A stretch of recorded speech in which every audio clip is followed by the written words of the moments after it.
Welcome to Political Beatdown. I'm Ben Meiselas, joined by Michael Cohen. We've got a lot to discuss today. Mr. Cohen, let's start off, though, with Japan canceling the meeting that was supposed to take place with the Trump regime this week. They were going to be talking about the fake deal that Donald Trump's been saying. Remember what Donald Trump's been saying about the deal? Signing bonus. Deal? Are you really saying it's going to be a fake deal, Ben? Yeah, I'm really saying that there was going to, remember Donald Trump said that Japan agreed to a signing bonus where they're going to give me personally, Trump said me personally, $500 billion. And then America, he says, gets 90% of the profits. Japan gets 10%, and we get to spend it anywhere. And then I've been reading, by the way, our corporate media here reported on that as though that was like a fact, like that was the deal. Can I jump in here for a second, Ben? Okay. You do know what the entire GDP of Japan is, right? 4 billion or so. 4 trillion. 4 it's trillion. It's 4 trillion. Are you really going to tell me that they're giving away more than 10% of their GDP to the United States? And I'm trying to figure out, okay, let's assume that they are. For what? To avoid a tariff? To reduce a tariff? I never understood what the give and the take is here, other than hearing we're getting $500 billion and I could spend it any way that I want. It's so infantile, right? Like there's nothing on paper. They're going to give us $550 billion. Just trust me and we'll spend it anywhere. And in the Japanese press, they were saying, actually, that's not the deal. They said Japan said that they were open to considering on a discretionary basis high interest loans that could be as high as X, but doesn't have to be. But it would just be a loan. It would inure solely to the benefit of Japan. Why would Japan just give up its sovereignty? Like, it never made sense. But by the way, Cohen, like, you know how we talked about the so-called Intel deal? And you're like, well, how would you even do a deal like that? Don't shareholders have to approve if the United States government's going to seize the methods of production? Like, you can't just have the Intel CEO show up and go. It's a publicly traded company. The CEO is not the owner of the company. He's merely an agent. By the way, Ben, do you read Japanese? Oh, I don't read Japanese. Oh, but I do. Can we put that? Newspaper back up? So you see right underneath there where you have Trump, and then the people sitting around the what do you call it? The Lincoln desk. So underneath there, it says, according to Japanese sources, the Trump administration is full of shit. Okay. We never actually. No. That's what it says. Okay. It's what it says. But by the way, there's no paperwork at all for the Intel deal because it hasn't been done yet. Remember that deal with NVIDIA, the big AI company, the biggest company in America right now, where they were going to pay like 20% tribute to Donald Trump and no one knew where it was going to go? Well, they haven't filed what's called an 8K, which is where you enter into a material transaction.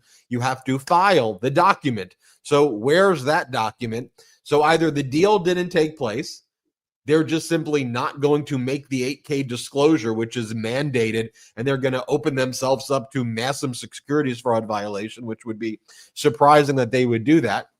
Or they don't consider it material, which to me, it clearly is a material deal. But just think about that. And then none of these fake deals that Trump is entering into have any paperwork surrounding it. And like because there's no paperwork, let me just jump in here. Something I saw in the news just yesterday. So DHL has now made a decision that they will not transport goods from overseas to the United States, which of course is what they do. And you may say, why would they do something like that? DHL is one of the largest one of the largest companies as it comes to, if you buy something, let's say you buy a dress from the UK, right, from London, it will come via DHL because that's the preferred method. Well, here's the problem. Ben, join me on this because I'm going to join you on it. Okay, I want to make sure that you are still with me on this. I'm with you on it. Here's the craziest part. They said, this is going to hurt our business here in America. We have like 20,000 employees that deliver these packages. So why in the world would we ever do anything that harms our core business? Well, because they don't understand this whole tariff issue. They don't understand how much to collect, how to collect it, and who to send it to if and when they do collect it. So now the big issue became, well, in 6 months, they'll have it figured out so that DHL would then be obligated to go to you, the purchaser, and to collect the tariff tax. Otherwise, of course, DHL would be they'd be held, they'd be obligated within which to make that payment to the government. They're like, well, we can't take that risk. We don't know how much the tariff is. We can't collect it from the customer. And even if we did collect it from the customer, we don't know how much or where to send it. This is exactly the point that Ben and I are regularly making on this show, as well as all across the Midas Touch Network platform. It's not that tariffs are a bad thing. I don't agree with them, but it's his decision. Great. That's where you want to go with this? No problem. How about figure out in advance what the tariff is? How do you collect it? And more importantly, we hear numbers thrown out to us, trillions and trillions of dollars. What account is it going into? Who's collecting it? And where's the proof? Well, because what the regime is saying is that they say that they've gotten already, Michael Cohen, get this, trillions of dollars, whether it's the $10 trillion number that Trump throws around sometimes, or $17 trillion, which, by the way, if we give Trump the Nobel Peace Prize, the Nobel Economic Prize.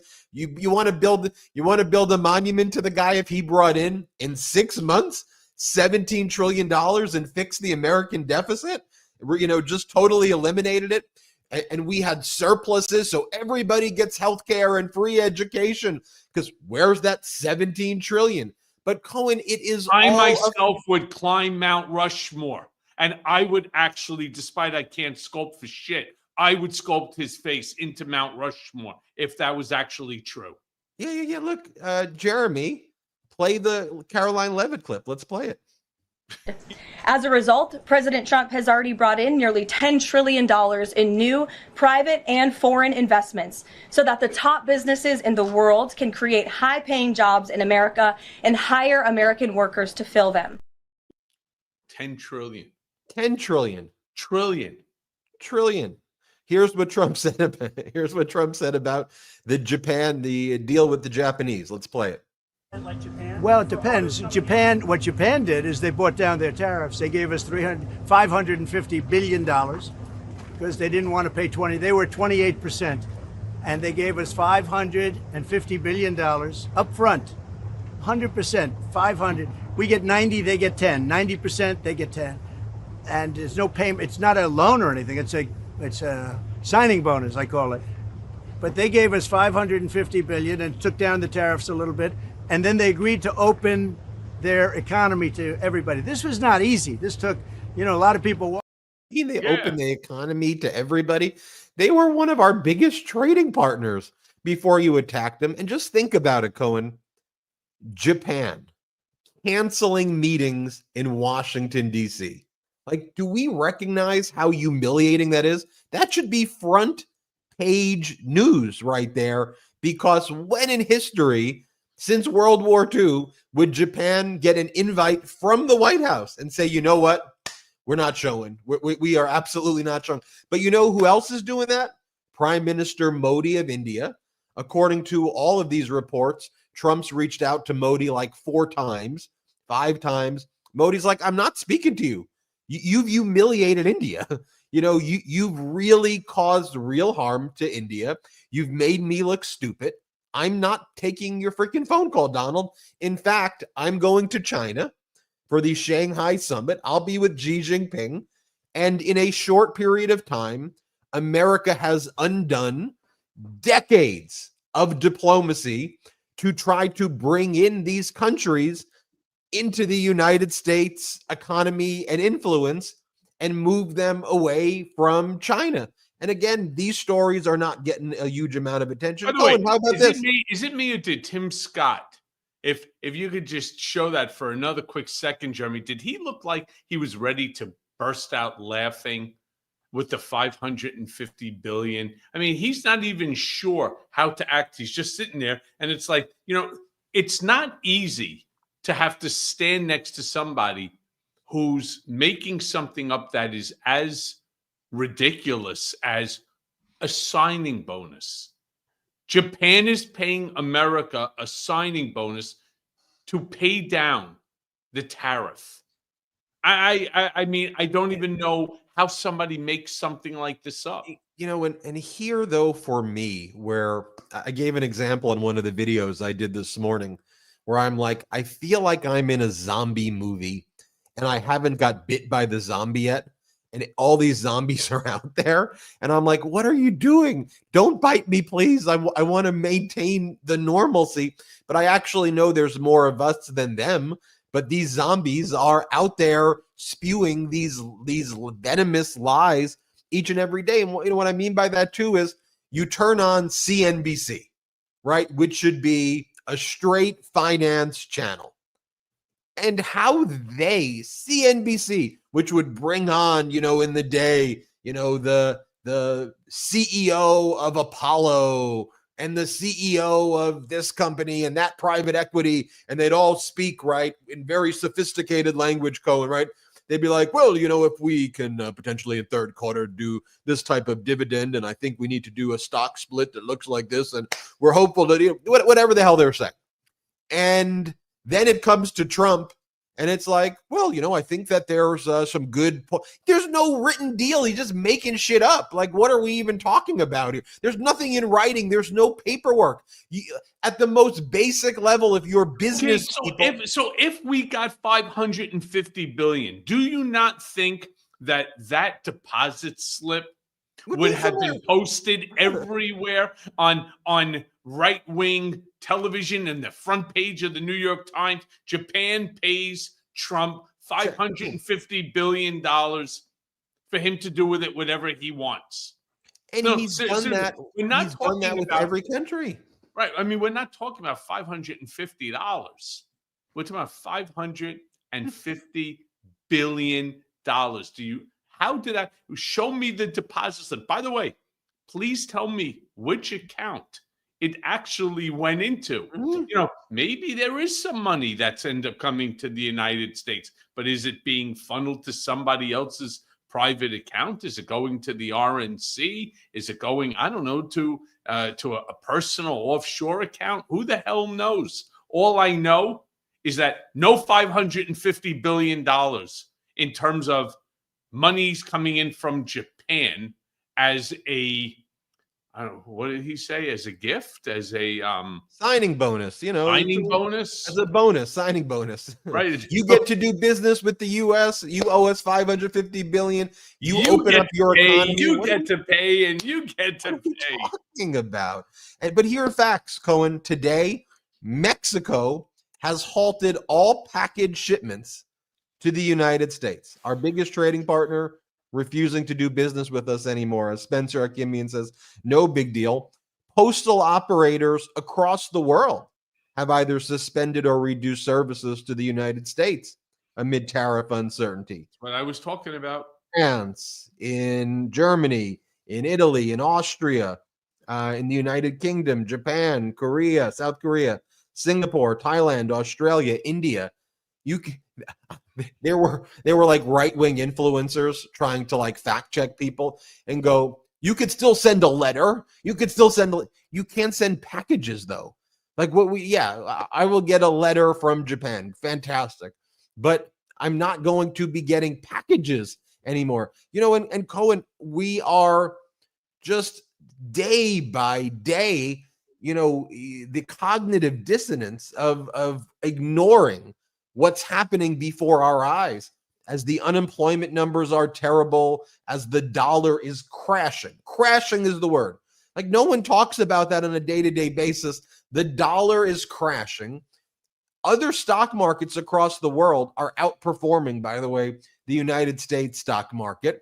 You have, 6 million Americans are late on their student loans, and they are either in default or headed towards default, which means those 6 million people have their credit absolutely destroyed. They're not going to be able to rent or buy or get cars or do anything that requires credit with those 6 million people, because all of a sudden Trump turned it on. We have huge amounts of people in credit card debt and default there. So, Cohen, there are all of these traps across the economy right now. It's funny because it's very easy, and we all do it. We point our finger and we blame this is all Trump's fault.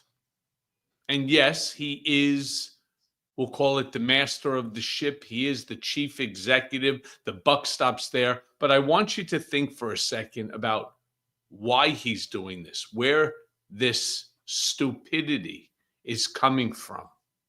And much of it is coming from Howard Lutnick. Much of it is coming from Scott Bessent. Much of this is coming from Project 2025 and the Heritage Foundation. This is not a one-man problem.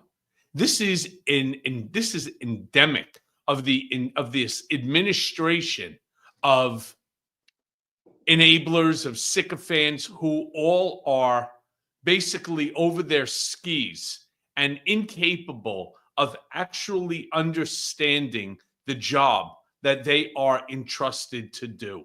I don't care whether it's our Attorney General. I don't care whether it's our FBI, our NSA. I don't care whether it's Department of Homeland Security or our economic advisors. They are all over their skis. And for whatever the reason may be, they're trying to fit our world, our existence, America, into this warped ideology of Project 2025. And that's why I say all the time, as often as I can say it to as many people as are willing to listen, we cannot stop. We cannot rest. It is so imperative. And I say it all the time. You take Midas Touch Network with its 5+ million, number one that's out there, beating all of the television, news, cable channels, number one podcast, beating out even Joe Rogan. That's all great. But you know what we need? Not 5 million or 10 million. You need 100 million people. Because without having this big, gigantic group of people, I'm telling you, 2026, I don't feel comfortable if tomorrow the election was to take place. The DNC has done nothing, zilch, zitch, nada, not a goddamn thing within which to bring back not just Democrats that are apathetic, but to independents that voted alongside, that would say, you know what, I don't like what Trump is doing. I don't like the fact that he's completely neutered our legislative branch and he's doing the same day by day to our judiciary. No. We need some equality. We need our balance of powers back. They're not even interested because the DNC doesn't do shit, right? In fact, we have a group of Republicans that are out there that is saying, wait. I thought I voted for this guy. He's supposed to be helping me. Like, for example, farmers that are getting beaten over their head every single day with these stupid tariffs, with expenses, with costs that the cost they don't of fertilizers through the roof. Through the roof. Fertilizer comes, by the way, a lot of it is coming from Ukraine and from Russia. Canada. And from Canada. This is just, it's crazy. They don't know how they're going to stay in business. These are family-owned farms for over 100 years that is sitting there saying, we've gone through bad times in our lifetime, but nothing like this. We need to bring them back. And that's why I ask each and every one of you, share this network. Share the platforms of the people on this network with your friends, with family, with neighbors, with your colleagues, with everyone. Help to grow so that 2026 goes the way that not just we want it to, we need it to. Couldn't agree more. And look, these are the sycophants who surround Donald Trump. Midas Touch made a video montage of what went down at that cabinet meeting. We tied it all together. Let's play what we created at Midas Touch. If you all haven't stopped by the Department of Labor, Mr. President, I invite you to see your big, beautiful face on a banner in front of the Department of Labor, because you are really the transformational president of the American worker, along with the American flag and President Roosevelt. Working for this government, for you, is the greatest honor of my life. I tell it to everybody, and I really do feel that way, and I thank you. You have breathed life back into the profession of law enforcement. Your respect for law enforcement is so incredible. It's making a difference. This is just such a great opportunity, really, to recognize your leadership as a true champion for working people. Well, everyone knows there's no stronger advocate for hardworking American families than you. Well, Mr. President, first of all, thank you for the opportunity to work for you. Our country has never been so secure thanks to you. You have brought us back from the edge. And there's only one thing I wish for, that Noble Committee finally gets its act together and realizes that you are the single finest candidate since the this Nobel Award was ever talked about, to receive that reward. It's pretty great to celebrate Labor Day with a builder who loves labor. The great Trump projects have come from the very men and women we're going into this weekend to celebrate. Thank you for saving college football, by the way. We're all very grateful.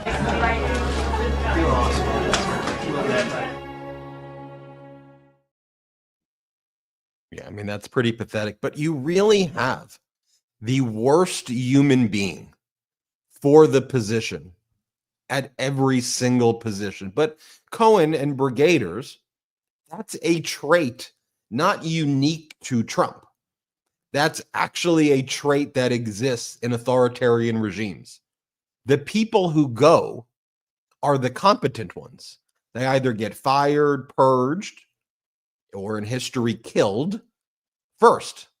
And people who are close to the dear leader, to the authoritarian, but who are not willing to do everything, are often the first people to go. I mean, you look at the CDC, and a Trump appointee who was confirmed a month ago at the CDC. Yeah, the shortest in CDC history. A month ago.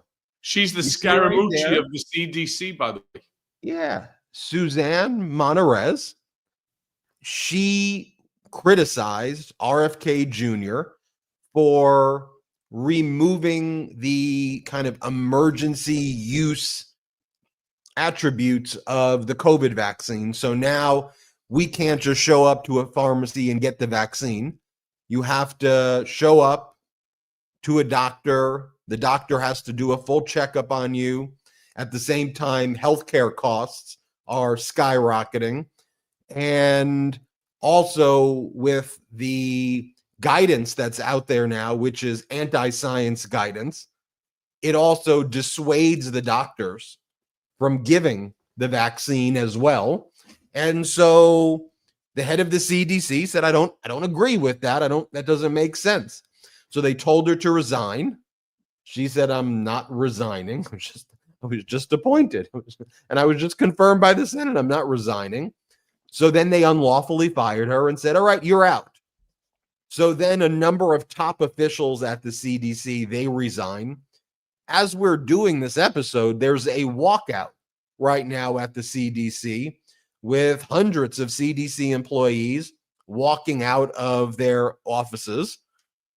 There was also a terrorist attack against the CDC headquarters in Atlanta and Emory University, where hundreds of bullets hit the CDC building. Not a peep from Donald Trump about a domestic terrorist attack from an anti-vaxxer. And Caroline Leavitt was asked, like, why wouldn't the president of the United States address a few weeks back terrorist attack, black police officer shot and killed defending the building? No word from Trump. Caroline Leavitt's asked. Here's what she says. Let's play it. Question, if I could, Caroline. Question, if I could. Sorry. I wonder if you could answer why the president hasn't acknowledged the shooting at CDC headquarters that took place earlier in August, where a police officer was killed, and it was reported that the motivation for the shooting was somebody who was really unhappy with the effects of the COVID vaccine. We absolutely were very much aware of that shooting. The Secretary of Health and Human Services put out a statement immediately. He was in touch with the CDC, and he actually traveled to Georgia to assess the situation and to mourn with the people who work in that building there. So. That's her response. And at the same time, RFK Jr. By the way, you got to give him credit. It's about the best possible stupid response that anybody can give that doesn't actually make this administration look worse than what they already look like. Well, so now you have at the CDC, like completely gutted. I mean, this is the Center for Disease Control, folks. What are we talking about here? You know what also is being gutted? FEMA, Federal Emergency Management Agency. 100 current and former FEMA employees wrote an open letter about how dangerous it is that the current leadership there doesn't understand emergency management at all. They're warning that there will be an event even worse than Katrina based on the fact that FEMA does not have leadership that knows what it's doing. Conveniently, the media has stopped talking about the fact that hundreds of children died of this horrific flash flood from the Guadalupe River in Texas. I think there are bodies that are still missing. FEMA had the urban search and rescue team ready, but Kristi Noem did not activate it in time. She also shut down the call centers during the emergency. You know how many other natural disasters there have been? We're also entering hurricane season. We're deep in it. We're entering hurricane season. Not to have FEMA, you know what that's like having surgery done and not having the surgeon in the OR. And then instead of the surgeon, Donald Trump has one of his sycophants from their reality TV background show up and say, I'm gonna do it. I'm gonna do it. And you're like, no, get away from me. What are you doing right there? But this is happening every single day. And I understand with all of the horrible things that are taking place, it's hard to keep focus on these things, I guess. I don't think it's all that hard to keep focus on it, though. Here at the Midas Touch Network, we can bring it all up. We can talk about Trump's cover-up of the Epstein files. We can talk about Donald Trump cuddling up to Vladimir Putin. And by the way, today, the president of Portugal came out with a statement calling Donald Trump an asset of Russia. The president of Portugal says Trump is behaving like an asset of Russia right now. The top leader of the world's foremost, this is a direct quote, the top leader of the world's foremost superpower is objectively a Soviet or Russian asset. He operates as an asset. And this comes on a day where 20 innocent Ukrainians were killed by Russia in Kyiv and Sumy. The European Union building was attacked and significantly damaged. The the United Kingdom Council building in Ukraine was significantly damaged, the British Council building. Last week, Russia attacked in Western Ukraine a United States factory called the Flex Factory. They are intentionally targeting these assets right now. And on Russian TV run by Vladimir Putin, they are mocking how weak Trump and America looks. And their military experts who get their cues from Putin are out there every night saying America is stupid. It's literally what they're saying on Russian TV. and we study what they're saying on Russian TV to give you these perspectives of what's happening with Trump's weakness. I want to talk about that and more, Cohen. We've got to take our only quick break of the show. A reminder, subscribe to our YouTube channel right now. Subscribe to Michael Cohen's YouTube channel at The Michael Cohen Show. Subscribe there. Subscribe to the Mea Culpa audio podcast, wherever you get your audio podcast. Check that out. And next week, we will be doing Patreon, patreon.com/political beatdown. Excited to see everyone there. Oh, and Michael Cohen's Substack. There's a great Substack. And subscribe to our Substack as well. First and only quick break of the show, home stretch, 2-finger salute. Let's take that break. I got to tell you about my neighbor's cat. You know, the one I always talk about, Marlo. I mean, this guy is a total character. Last week, I watched him sniff around my kitchen like an inspector, judging everything. I mean, I swear, if he could talk, he'd be reviewing restaurants on Yelp. And you know what? I realized something. Marlo deserves the best. And that's where Smalls comes in. Even though I don't feed him, I know he'd go crazy for it because Smalls is real protein-packed, preservative-free food that cats actually love. I mean, imagine Marlo doing a taste test. 2 bowls side by side, one with mystery kibble, one with Smalls. Guaranteed, he wouldn't even glance at the kibble. Go straight for Smalls, nose twitching, tail flicking, the full Marlo seal of approval.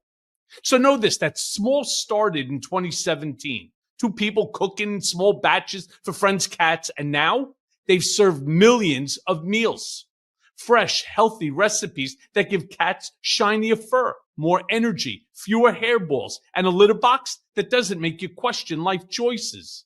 And if your cat doesn't love it, Smalls will refund you. No risk, no questions. So here's the deal. For a limited time, because you're a Political Beatdown listener, you're going to get 60% off your first order plus free shipping. So go right now to smalls.com/beat. That's Smalls, SMALLS.com/beat for 60% off plus free shipping. Treat your cat, or just imagine Marlo enjoying every bite. It's worth it. Welcome back to Political Beatdown, and we're learning right now that the White House will be using RFK Jr.'s top deputy to become the CDC director. So we can expect, again, the CDC. More competence. More resignations coming, more like at some point, I think everyone's just going to resign from the CDC and from FEMA. Like that's where this is headed, Cohen. I want to talk about some international affairs briefly as well, because you have the United States was caught by Denmark, which still controls territory. Greenland is still part of the Kingdom of Denmark. United States was caught engaging in espionage in Greenland against our NATO ally as part of a plan to try to take it over. So you think about Article 5 of NATO. It's like Article 5 in this type of situation would need to be declared against the United States, essentially. You take a look at who Donald Trump has been inviting to the White House recently.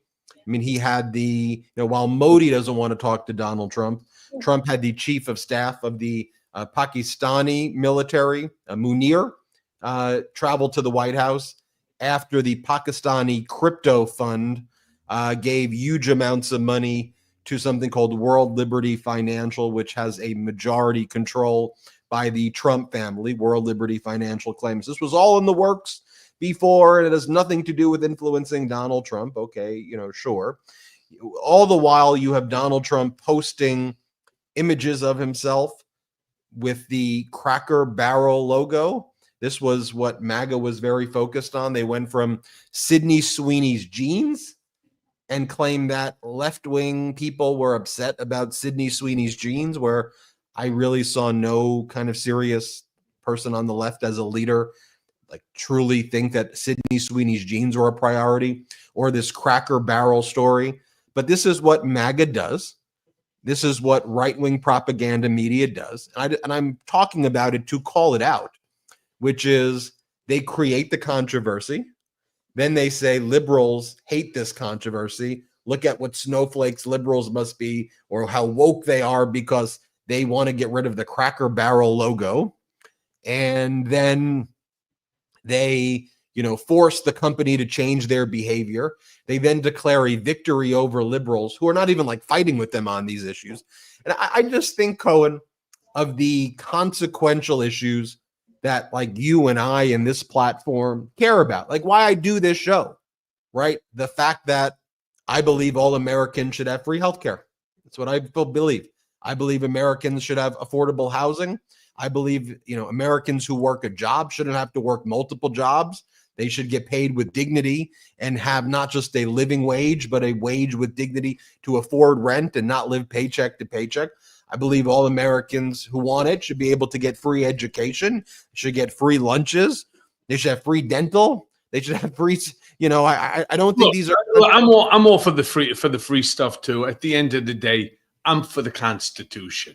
Okay, I'm for civil liberties. I'm for rights. I cannot, and I will never be able to understand this administration's refusal to acknowledge that a woman is smart enough to make her own reproductive decision making. That we now have the Obergefell case up before the courts, that same-sex marriage.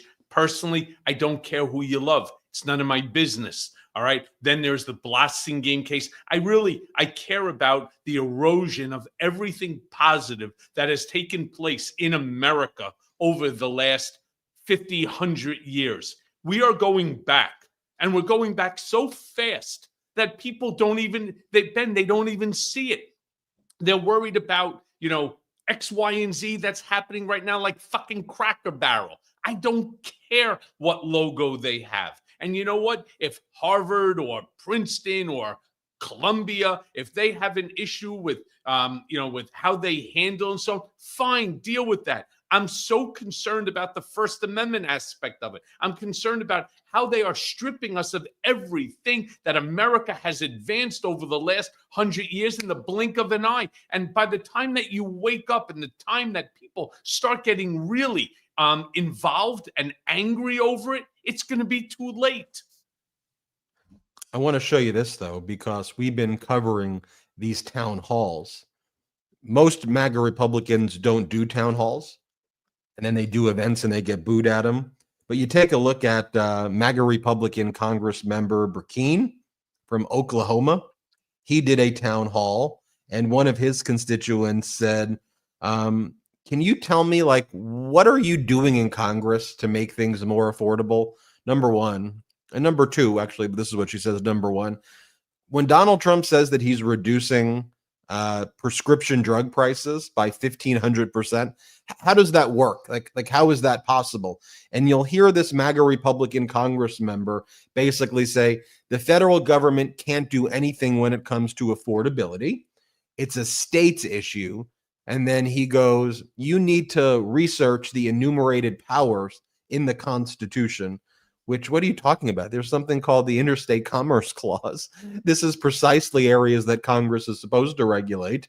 And this is actually what Congress's job is. Congress is the one who's supposed to deal with tariffs, but you're letting Donald Trump crash it into the ground.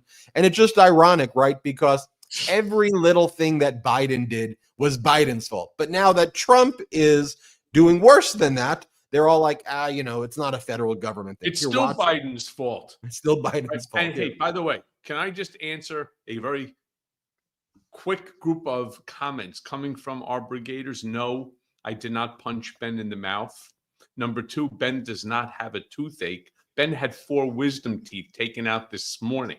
But because he cares so much about political beatdown, I had said to Ben earlier, it hurts. I've had many years ago when I was around Ben's age, 30 years ago, right? I had my 4 wisdom teeth taken out also, right? Yeah, it hurts and it takes time within which to heal. He said, I don't care. I said, I can handle the show. He said, no, I don't care. He had all 4 wisdom teeth. So if there's a little slur, give the guy a break. He deserves it. By the way, Ben is the GOAT. Here, let's play the clip. Go ahead. Well, I had a couple of related questions. One is, I've heard President Trump say more than once that he has lowered drug prices by 1,500%. I'm not sure how that works. And the other is, can you tell me what specific bills we've passed or worked on that would lower grocery prices? Yeah. Well, ma'am, you're talking about things relative to state level. And so you're mixing federal and state in terms of if you look at what the 18 enumerated powers say, the 18 enumerated powers that when every member of Congress holds up their hand and swears an oath to uphold and defend the Constitution. And most people who run for Congress don't know those 18 enumerated powers. And they don't know the 10th Amendment that says the powers not delegated to the United States by the Constitution nor prohibited by it to the states are reserved to the states or their people respectively. And so what I'm saying to you is Oklahoma, if you want to have that conversation about grocery taxes, they've been having that conversation.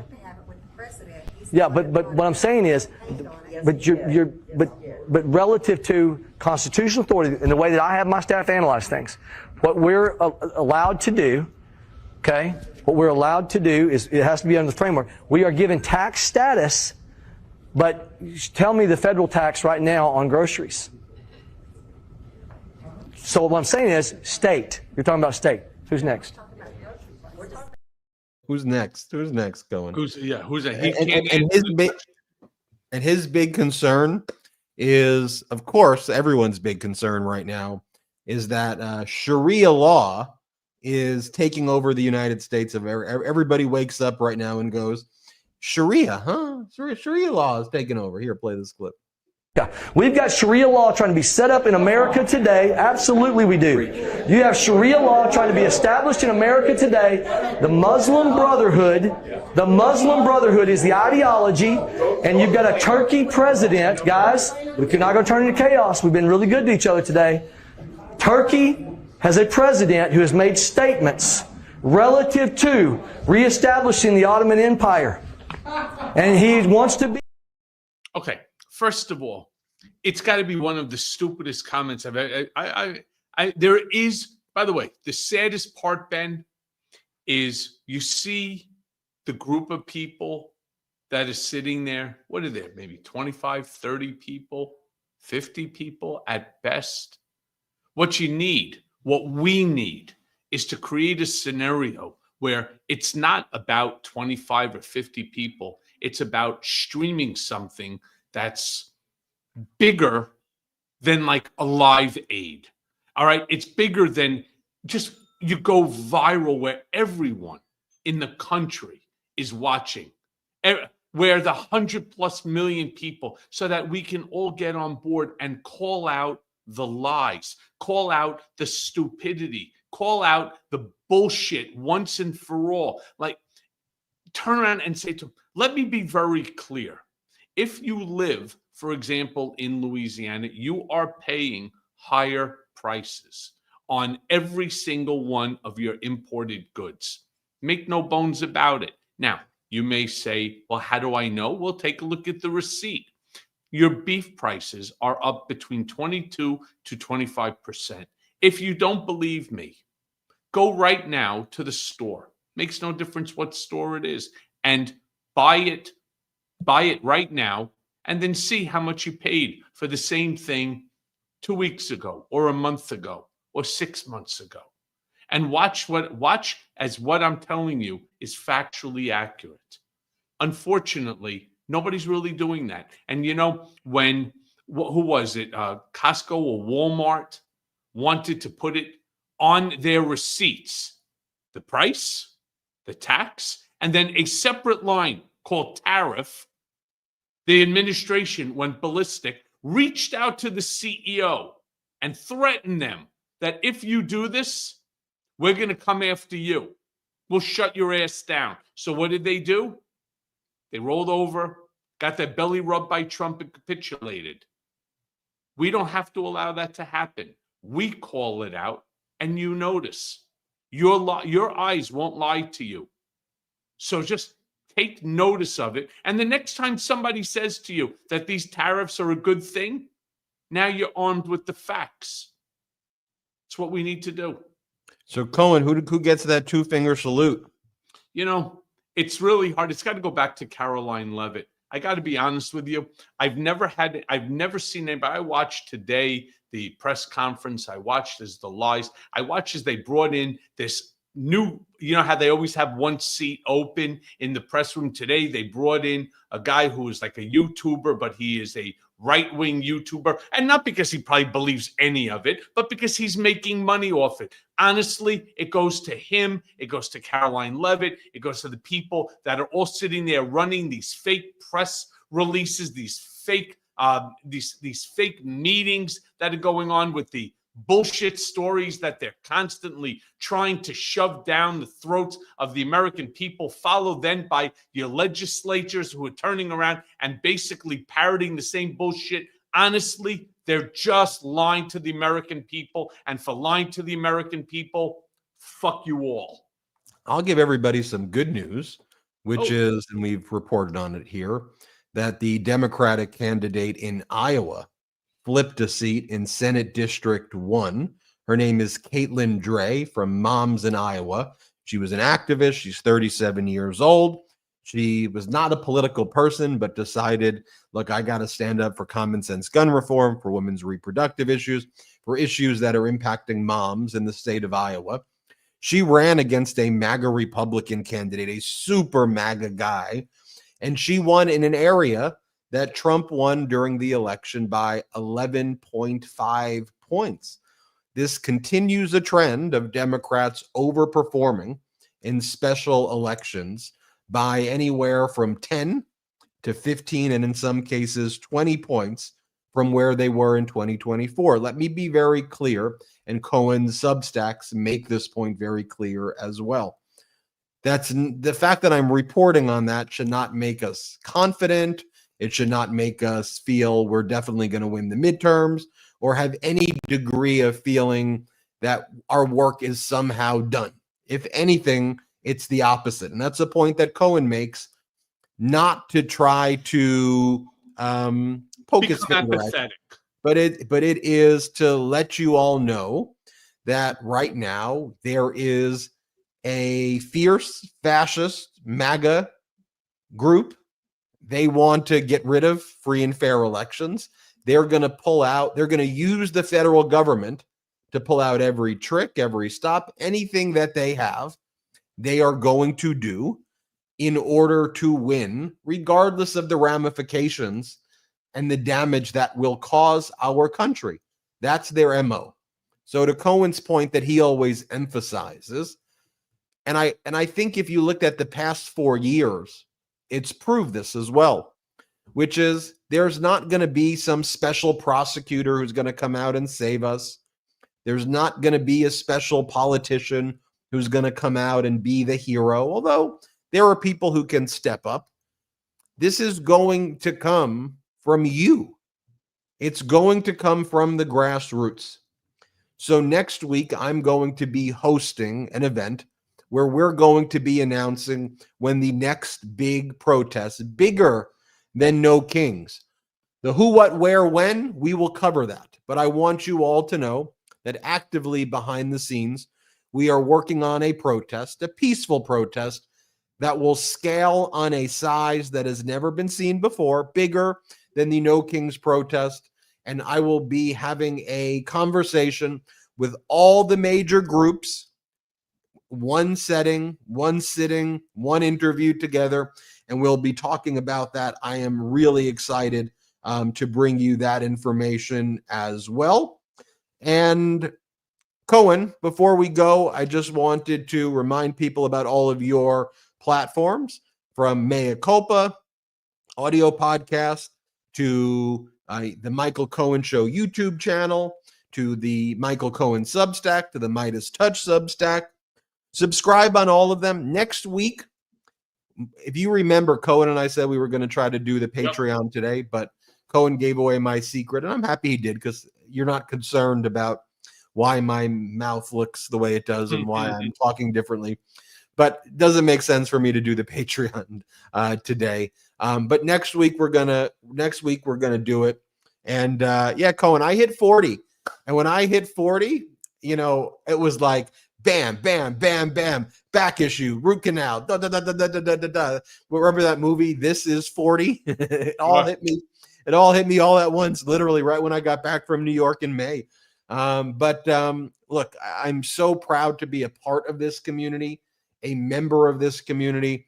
I'm grateful and thankful for the trust you've all placed in this platform, and we'll continue to grow it. We'll continue to strive every day to fight for you, to listen to you, and to make a difference however we can. Thanks for watching. Shout out Brigaders. Shout out Midas Mighty. Thanks, everybody. Boom.